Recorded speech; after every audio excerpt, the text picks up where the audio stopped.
Shalom adik-adik, kembali lagi bersama Ibu di kelas Micro Teaching. Jadi hari ini kita akan memulai dengan kelas Micro Teaching kita. Sebelum kita memulai dengan kelas kita, untuk itu kita akan doa bersama dan Ibu akan memimpin kita untuk mengawali pembelajaran kita. Untuk itu mari kita tenang untuk satu dalam doa, mari kita berdoa. Bapa kami yang di surga, Bapa yang maha murah dan makasih. Terima kasih ya Tuhan karena Engkau telah memberkati kami dari aktivitas kami hari ini. Bapa, sebentar lagi kami akan memulai dengan kelas Micro Teaching kami.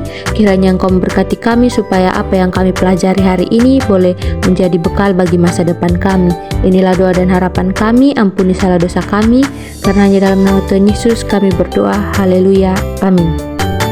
Baik adik-adik, judul kita hari ini yaitu menjadi pribadi yang dewasa. Bahan Alkitab yang kita pakai yaitu terdapat dalam kitab Efesus 4 ayat 11 sampai ayatnya yang ke-16. Jadi adik-adik, di sini Ibu akan menjelaskan kepada kita tentang hidup menjadi pribadi yang dewasa. Tujuan pembelajaran kita dari materi ini yaitu yang pertama, menjelaskan makna menjadi pribadi yang dewasa menurut perspektif iman Kristen, khususnya berdasarkan Efesus 4 ayat 11 sampai ayatnya yang ke-16. Yang kedua, membedakan antara sikap kanak-kanak dan sikap hidup dewasa dalam pergaulan, pengampunan media digital, dan pengambilan keputusan sehari-hari. Yang ketiga, mengidentifikasi pengaruh pergaulan dan media digital terhadap perkembangan sikap dan kedewasaan pribadi. Yang keempat, menggambarkan pentingnya nilai-nilai Kristiani seperti tanggung jawab, kedewasaan, dan kasih dalam kehidupan keluarga dan masyarakat. Yang kelima, mengekspresikan pemahaman tentang kedewasaan hidup melalui karya yang kreatif seperti kolase, poster, atau refleksi tertulis yang mencerminkan sikap hidup dewasa sebagai remaja Kristen. Yang berikut yaitu penjelasan materi. Dunia digital yang demikian marak membutuhkan sikap dewasa dari semua orang. Salah satu persoalan dalam dunia digital adalah masuknya bermacam-macam budaya. Arus budaya yang masuk begitu deras dan tak dapat dibendung. Untuk itu dibutuhkan kearifan dalam menyikapinya. Sisi penting dari kedewasaan adalah kesiapan generasi muda menyerap berbagai informasi yang membutuhkan pendampingan. Persahabatan dalam lingkup generasi muda perlu disikapi dengan seksama. Salah satu bentuk perubahan yang berpotensi memberi dampak pada kehidupan keluarga dan masyarakat atau termaksud komunitas gerejawi adalah menyiapkan generasi muda untuk tangguh terhadap rayuan dan godaan globalisasi tersebut. Hal ini dapat terwujud melalui perubahan perilaku yang berwujud dalam kesiapan belajar sehingga membentuk kehidupan yang tangguh terhadap rayuan dan menjadikan generasi muda sebagai generasi yang tahan banting, bahkan mampu mempengaruhi perilaku hidup masyarakat ke arah yang lebih baik. Tanggung jawab hidup para peserta didik perlu dikembangkan melalui komitmen yang kuat.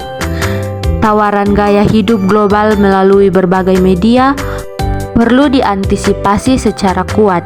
Para peserta didik perlu diberi ruang untuk memahami sikap demikian dengan kemampuan memilah antara baik dan buruk, membangun keterbukaan terhadap kritik dan melakukan perbaikan serta berterima kasih atas berbagai masukan secara matang, menerima kesalahan dan mengoreksinya, dan membangun spirit untuk berpikir dan bertindak positif.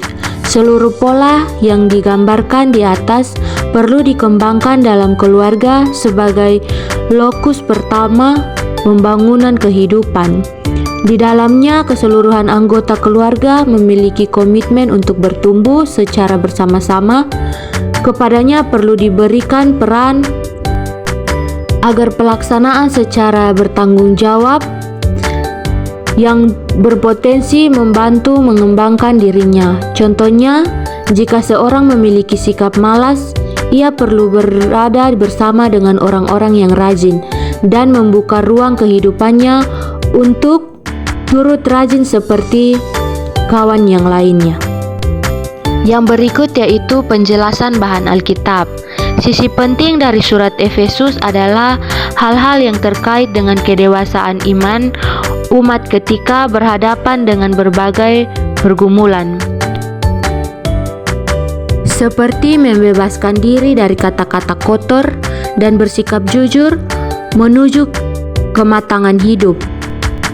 Dalam surat Efesus khususnya pasal 4 ayatnya yang ke-12, Paulus menggunakan istilah katarismon yang diterjemahkan oleh Lembaga Alkitab Indonesia dengan memperlengkapi. Kata ini sebenarnya merujuk pada maksud mempersatukan kehidupan umat agar mereka saling membangun persekutuan dalam masyarakat. Paulus mengkehendaki agar umat menjadi dewasa dalam persekutuan hidup bersama sebagai sebuah kesatuan umat.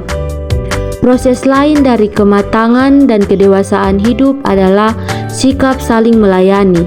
Kondisi demikian diperlukan agar umat tidak hidup hanya untuk dirinya sendiri.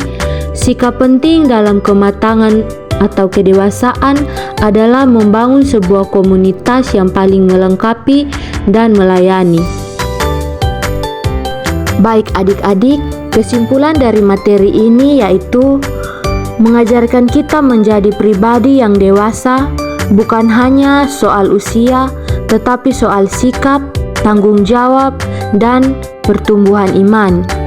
Dalam Efesus 14 ayat 11 sampai ayat yang ke-16, Rasul Paulus menegaskan bahwa setiap orang yang percaya dipanggil untuk bertumbuh dalam kedewasaan rohani agar tidak mudah terombang-ambing oleh pengaruh buruk. Di tengah tantangan zaman seperti pengaruh media digital dan gaya hidup global, remaja Kristen harus berani membedakan yang benar dan yang salah, serta membangun karakter yang teguh, bijak, dan bertanggung jawab. Kedewasaan sejati dimulai dari dalam diri sendiri, tetapi perlu dukungan oleh lingkungan yang baik dari keluarga, sekolah, sahabat, dan pembimbing rohani. Jadi adik-adik, kedewasaan itu bukan soal seberapa besar tubuhmu, tetapi seberapa besar hatimu menghadapi kehidupan. Jangan hanya bertumbuh dalam penampilan, tetapi bertumbuhlah dalam iman, kasih, dan tanggung jawab. Dunia butuh anak muda yang kuat dan bukan karena ototnya, tetapi karena karakternya. Terima kasih adik-adik telah menyaksikan materi ini dengan baik. Semoga materi ini bisa membantu adik-adik ya. Terima kasih, Tuhan Yesus memberkati.